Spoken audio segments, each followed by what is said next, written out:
Bienvenidos a Conociendo Empresas, un podcast que comparte con empresarios de confianza. Amigos, qué gusto saludarlos nuevamente. Hoy estamos en un nuevo capítulo de Conociendo Empresas. Hoy tenemos el gusto de estar con el licenciado abogado Jordi Ruano.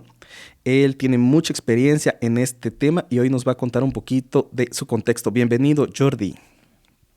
Hola Eric, ¿qué tal? Gracias por la invitación y por el espacio. Es un gusto estar aquí hoy con vos. Muchísimas gracias, Jordi. ¿Podrías contarnos un poco de tu contexto? ¿Qué te lleva a dedicarte a este tema de la ley, de ser abogado? Sí, claro. Es un tema o una historia un poco curiosa y chistosa a la vez, pero la voy a tratar de resumir muy rápidamente para no extenderme mucho. Pero te cuento, mi papá es ingeniero civil, pero su papá trabajó mucho tiempo en el Ministerio de Finanzas, que antes era el Ministerio de Hacienda, pero empezó como gestor, como tramitador, como cajero. Antes, pues evidentemente no habían tantos abogados, pero el sueño de él era siempre estudiar derecho y ser abogado, porque al ser cajero del Ministerio de Hacienda, pues le pedían mucho timbres, trámites. Entonces, en aquel entonces, hace ya unos, ya te digo yo, 40, un poquito más de años, él hacía muchas gestiones o trámites de abogado y a él le llamaba mucho la atención. Básicamente yo crezco con la figura de él. Él es mi ejemplo a seguir. Yo el día de mañana quiero ser como él y quería cumplir el sueño de él en mi vida personal y enorgullecerlo a él y vivir el sueño de él a través de mi propia vida. Y básicamente esa es la historia del por qué yo siempre quise ser abogado de pequeño y hasta el día de hoy a él le apasiona y le encanta que yo le cuente lo que yo hago porque mucho a él le hubiera gustado hacerlo. Entonces es un poco nostálgico a la vez. Gracias a Dios hoy lo tengo con vida y me encanta compartir con él y hablar de estos temas porque a él le encantan. Pero básicamente esa es la historia del por qué yo decido ser abogado y no solo lo decido, sino me encanta hacerlo. Entonces, para resumir la historia, eso es. Qué bonito, fíjate que qué chilero que hayas encontrado tu pasión en una inspiración, que a veces nos hace falta encontrar a alguien que nos inspire. Y en este caso me da mucho gusto que lo hayas encontrado. Y como lo platicábamos antes de empezar, entiendo yo que el tema de leyes y de abogacía tiene diferentes áreas en las que se puede desenvolver. Contanos en qué área es el área que más te apasiona o a qué, mejor cambiamos la pregunta. Contanos a qué se dedica tu empresa. Yo me imagino que por ahí va también la pasión específica, ¿no? Gracias, Eric. Sí, precisamente el derecho, pues, es una carrera, una profesión y un estilo de vida, pues, bastante amplio en los que te puedes desenvolver y desarrollar. Y en mi firma, en mi negocio, LCS Law, tenemos especialidades y tenemos áreas de práctica y personas y abogados especialistas en cada uno de ellos, pero mi propia especialidad, digamos, siempre decimos que nos dedicamos al derecho de negocio, que es al derecho o a las necesidades de las leyes que cualquier empresa pueda necesitar, corporativo, inmobiliario, contrataciones públicas, propiedad intelectual, contratos laboral, etcétera. Pero mi pasión o a lo que yo me dedico, a lo especialista a título personal, es el derecho laboral. Tengo una maestría en trabajo y previsión social de la Universidad de San Carlos y pues me dedico al tema de leyes y el tema en firmas hace más de 11, 12 años, pero el tema de derecho laboral pues ya llevaré un poco más de 8 años en este ámbito. Evidentemente lo que nos especializamos es a derecho laboral empresarial, ¿verdad? Es a la defensa patronal de todos esos empresarios y de todas las empresas que puedan necesitar nuestros servicios. Qué interesante. Me parece extraordinario que podamos encontrar una persona que nos pueda ayudar. A veces he tenido yo la inquietud acerca de los derechos que tienen los trabajadores. Y es que todos en algún momento hemos estado en alguno de los dos lados, siendo trabajadores o siendo patronos. Y me parece que hay mucha desinformación en cuanto a los derechos reales que tienen los trabajadores. Porque hay mucha neblina en este tema porque le dicen usted exija sus derechos y a veces empiezan a exigir cosas que alguien les dijo que eran y tal vez no son. A veces alguien entra en proceso de prueba y no cumple, entonces se le dice que no y entonces empieza a pedir tiempo y empieza a pedir diferentes cosas. Y fíjate que esta duda me surge porque así como hoy que estamos compartiendo contigo, he compartido con muchas personas que tienen empresas y eh, ¿podrías darnos algún consejo para la gente que tiene empleados? ¿Cuál es la forma correcta de la contratación? ¿Qué deberían de incluir cuando contratan a alguien? Claro que entiendo yo que cada puesto ha de tener sus variantes, pero a nivel general, ¿qué cosas yo no debería dejar por fuera en un contrato? Mira, Eric, es la pregunta inicial que tengo yo con cualquier empresario de cómo contratar a las personas. Y no hay una receta mágica y el abogado que te diga que la hay, eh, te está, no sé si, no quisiera decir la palabra mentir, pero te está dando información inexacta porque depende de tu giro, depende de cuántos trabajadores tienes, depende de las funciones, depende de dónde estás ubicado. Es muy circunstancial la forma de contratar dependiendo a quién estás contratando. Lo que sí te puedo decir es que hay cosas muy generales y muy estructurales que tienes que tomar en cuenta a la hora de contratar a alguien, ¿verdad? Es decir, tienes que tener muy claro el tema de jornada, salario, lugar de trabajo, las condiciones, el puesto, el descriptor del puesto, pero más allá para uno de patrono, ¿qué es lo que más le duele de mis clientes? ¿Qué es lo que más enfatizamos? Es tema de confidencialidad, competencia desleal, herramientas de trabajo y devolución de herramientas de trabajo, obligaciones y prohibiciones de los trabajadores. Lastimosamente, bueno, y a ver, no lastimosamente, quisiera replantear lo que te estoy diciendo. El derecho laboral en Guatemala y en la mayoría de Latinoamérica es tutelar del trabajador por la desigualdad y bueno, nos podemos meter a muchos principios filosóficos, pero no necesariamente todos los patronos son malos. Claro. Entonces también el patrono tiene que asesorarse de manera adecuada, de manera correcta, de manera integral, de tal forma que también el patrono, cuando tenga la razón, pueda utilizar estas herramientas como las que te estoy diciendo que tenemos que estructurar en la contratación de cualquier empleado para que el día de mañana, si en realidad el trabajador esté incumpliendo o esté haciendo algo indebido, podamos tener las herramientas para poder hacer un procedimiento disciplinario adecuado y en consecuencia una terminación laboral adecuada, con justa causa, y que el patrono pueda quedarse tranquilo y solvente de que está haciendo las cosas bien. Entonces, perdón que te dé un poquito más de No, no, rollo por favor. en la pregunta, pero la respuesta concreta es, donde más les duele a los patronos es procedimientos disciplinarios, obligaciones y prohibiciones de los empleados, confidencialidad y competencia desleal, que yo lo agrego en una, y el tema de herramientas y devolución de herramientas de trabajo. Entonces, para concluir, yo creería que por ahí nos deberíamos de ir y que esto no debería de faltar en cualquier contratación que hagamos. Qué buenísimo. Fíjate que yo siempre he visto los contratos, bueno, no siempre pues, pero de algún tiempo para acá he visto los contratos en doble vía. Es decir, protegen para los dos lados, aseguran que las dos partes estén de acuerdo en lo que sea que estén acordando, pues para eso es un contrato.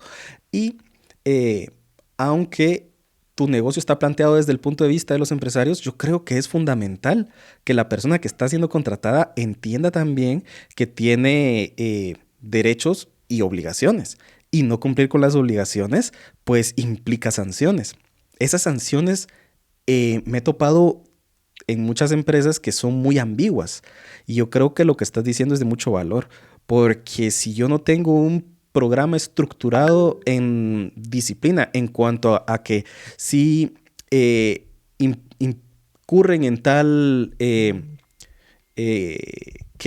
Falta, se les va a asignar tal sanción, me parece que al no hablarlo, pues de ahí vienen las confusiones. Yo no sabía que si hacía tal cosa me pasaba tal cosa.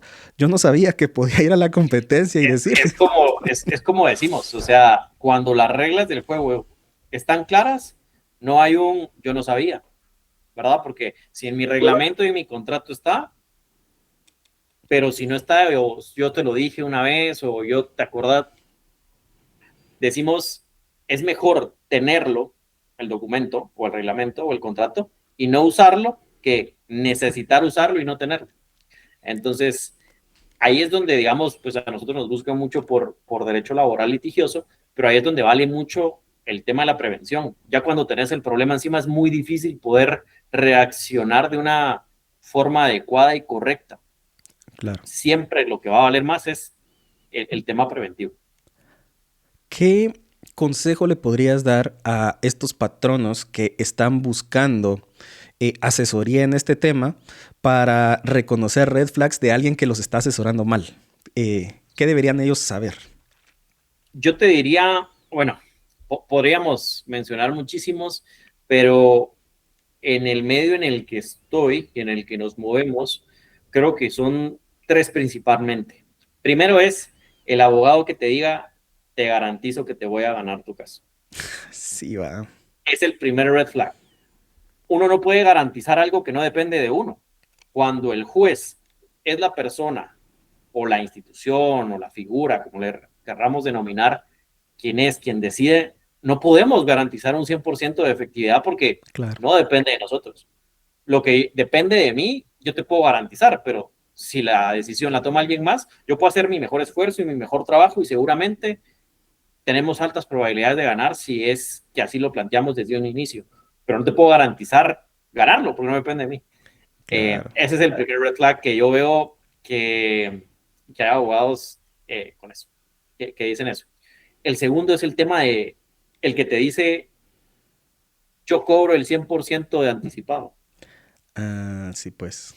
Definitivamente, como dice el dicho, si no me corregís, si me estoy equivocando, músico pagado no Ya, toca bien. claro. Es verdad, claro, evidentemente hay una labor del abogado que hay que hacer y que hay gastos que anticipar y honorarios que anticipar. La metodología en la práctica se anticipa. Habrán abogados que difieran de los porcentajes, pero de un 40 a un 60, 70% es lo común. Me parece razonable, pero el abogado que te pida el 100% por anticipado, yo lo dudaría o por lo menos me lo cuestionaría. Eso para mí sería un red flag. Y el tercer punto es, cualquier abogado que te diga, te lo estoy diciendo desde el punto del litigio, es eh, que aunque no tengamos documentos, tenemos posibilidades de ganar, estás frito, porque el derecho laboral guatemalteco es la prueba, la carga de la prueba la tiene el patrón. Entonces, si yo no tengo cómo probar las cosas, no hay forma humana que pueda yo ganar un caso judicialmente hablando. Acá los patronos tenemos que probar, y ¿cómo probamos? Con documentos, grabaciones, actas, testigos, etcétera, etcétera, etcétera. Entonces, si no tenemos una estructura laboral documentada de manera correcta y adecuada, seguramente una demanda o una denuncia nos va a poner en aprietos y en problemas. Entonces, yo te diría que por ahí serían los tres red flags más importantes que yo he notado en la práctica en los abogados de derecho laboral y que yo recomiendo a los patronos pónganle atención a él. Fíjense en eso. Fíjate que qué buenísimo esto que estás mencionando porque hay varias cosas. Incluso pensé en alguien que pueda necesitar tu ayuda ahorita que lo mencionabas, precisamente porque ha tenido esta situación. Y yo creo que tiene que ver con la manera en que se plantean las condiciones al momento de la contratación. En este caso en particular que recordaba. Sin embargo, creo que hay mucho valor y entiendo yo que parte de tu asesoría con tus clientes es específicamente contarles, mire, usted debería de incluir todas estas cosas dentro del contrato para no tener problemas.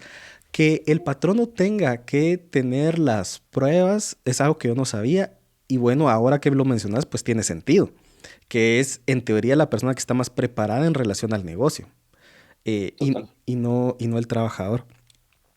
Mira qué valioso. Contame, Jordi, si alguien tuviera la necesidad de contactarte para hacerte una consulta, para pedirte algún consejo, ¿dónde te podría encontrar?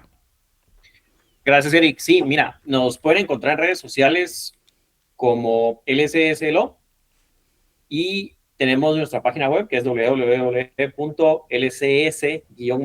www.lcs-law.com y También podrían contactarme a mi correo electrónico, que es jruano@lcs-law.com, y ahí podrían contactarnos. Con mucho gusto podemos gestionar y agendar una reunión para poder entender la necesidad y poder plantearles una cotización y poder apoyarles y asesorarles en lo que puedan necesitar. Una muy buena metodología, te cuento, digamos, para ir, te robo un par de minutitos No, no tienes adicionales pena. que Adelante. nos ha funcionado en la firma es, nosotros ofrecemos de cortesía o a un mínimo valor un diagnóstico laboral que lo hacemos totalmente en línea, en una hora, hora 15 minutos, sentarnos con la persona que maneja el negocio y en donde nosotros podamos extraer, derivado de nuestra experiencia, tenemos 31 preguntas en donde ya nos pueden dar una buena imagen o una muy buena radiografía de dónde está parada la empresa, ¿sí? En donde te vamos a gestionar un informe muy puntual en donde te vamos a decir, ojo por acá, tenés abierta alguna brecha o alguna oportunidad de mejora, puedes tener algún problema por aquí. Y pues ya si el posible cliente está interesado en que le damos una cotización, pues le hacemos una cotización ya ajustado a lo que podemos ya haber detectado en el diagnóstico, ¿verdad? Entonces es una muy buena manera donde nos podemos dar nosotros a conocer la interioridad de la empresa y pues evidentemente que el empresario pueda saber dónde está parado de manera muy superficial. Evidentemente no es una auditoría ni una debida diligencia muy profunda, pero por lo menos es una imagen Idea. como a 10 pies de altura en donde te puede decir, ok, por acá tengo que irme, por acá no, acá debo prestar la atención, ¿verdad? Entonces es algo que nos ha funcionado muy bien y nos encanta hacer. Excelente. Fíjate que me parece muy importante que los patronos desarrollen toda esta estructura, porque en la medida que tengamos una estructura para la contratación, vamos a tener menos problemas con los trabajadores, sin duda. Total, Y totalmente. como mi contexto es comunicación, normalmente yo estos temas se los atribuyo a la comunicación. Normalmente cuando me topo con esto, que no es muy seguido, honestamente, pero cuando me he topado con situaciones, yo le pregunto al patrón, pero mira, pero ¿y le dijiste que si hacía tal cosa le iba a pasar? No, pero eso es obvio. No es obvio. Ya. Aquí, aquí nada es obvio, Eric, ¿no? Y ¿sabes qué pasa? Lo, recuerdo que lo dijiste en algún momento, cada vez la gente tiene acceso más a la información y eso no genera, o sea, sí genera un efecto positivo, pero a su vez genera un efecto negativo que tenemos la desinformación o la información incorrecta o errónea. Entonces, Incompleta. ¿qué pasa? O incompleta. Entonces, ¿qué es lo que sucede? Cada vez hemos visto que hay una recurrencia en incremento de demandas, de denuncias, que pueden ser infundadas o no infundadas, pero definitivamente el fenómeno que tenemos hoy en Guatemala es cada vez van a haber más demandas y más denuncias de trabajadores hacia empleadores. Entonces, ¿qué es lo que tiene que hacer el empleador o el patrono? Estructurarse, asesorarse con su abogado de confianza, formar esa estructura laboral documental correcta y adecuada al negocio y a la empresa para que el día de mañana en una denuncia o en una demanda tengamos que poder defendernos y no tener nada y no solo no tener que defendernos, sino posiblemente tener algunas multas por ahí por no cumplir con ciertas obligaciones laborales, ¿verdad? Es que tenés razón, eso es algo que a mí se me había pasado por alto. Y es que no es un tema nada más de los trabajadores, sino también de las multas que podría yo incurrir por no hacer los procesos debidos. Total, el Ministerio de Trabajo tiene ahí el sartén por el mango y hay multas, te digo, de 2 a 18 salarios mínimos. Estamos hablando que Es un montón. son multas que pueden romper empresas pequeñas. Claro, a empresas muy, muy grandes, pues igual tal vez no les hace mucho ruido, pero a un empresario mediano, un emprendedor, una pequeña empresa, podría significar la planilla de un Cierre. mes. O Ajá. sea, sí, vale, es más barato invertir en la prevención que tener que pagarle al abogado para ver cómo espantárselas cuando venga una multa y encima pagar la multa, ¿verdad? O sea, Tenés toda la razón. Mira, Jordi, para ir cerrando, contame, ¿hay algo que quisieras decir que yo no te haya preguntado? sí, tal vez para cerrar, Eric, agradecerte por el espacio. Creo que ahí vamos a estar generando de repente contenido ahí con vos. Me gusta mucho el formato, mucho lo que haces, pero decirle a los patronos, particularmente, que son mi nicho y es a lo que me dedico y que me especializo y que me encanta hacer, es cada vez hay personas, tenemos que empezar con la premisa de que hay patronos buenos y trabajadores buenos y patronos malos y trabajadores malos. Pero el patrono bueno sí es bien importante decirle, no nos confiemos, estructurémonos. Yo sé que la palabra vale mucho y más aquí en Guatemala y a la gente conservadora y tradicional, pero es bien importante decirles, es mejor tener todo documentado y no necesitarlo, como les decía antes. Entonces, creo que hay que prestarle énfasis e inversión de plata a la prevención y a la estructuración y no lamentarlo en un futuro, en un problema posterior. Entonces, yo creo que sí vale la pena asesorarse con el abogado de confianza de cada uno de ustedes y que podamos hacer las cosas de una forma adecuada y correcta. Yo cerraría con eso, Erika, agradecerte por el tiempo. Excelente, Jordi, buenísimo. Fíjate que una de las cosas que yo le cuento a las personas que me acompañan en el podcast es que seguramente, y me ha pasado también con vos, hay muchas preguntas que yo quisiera seguir haciendo porque el tema está bien interesante. Seguramente vamos a tener un nuevo capítulo más adelante con algún tema en particular que quisieras abordar, o si hay alguna pregunta que alguien nos deje dentro del podcast, seguramente podemos regresar contigo para hacer un podcast en función de eso. Para mientras, te agradezco mucho tu tiempo. Seguro vamos a estar en contacto aprendiendo acerca de las reglas del juego laboral. Buenísimo. Te lo agradezco mucho, Eric. Gracias por la invitación y un saludo para todos. Conociendo Empresas, un podcast que comparte con empresarios de confianza.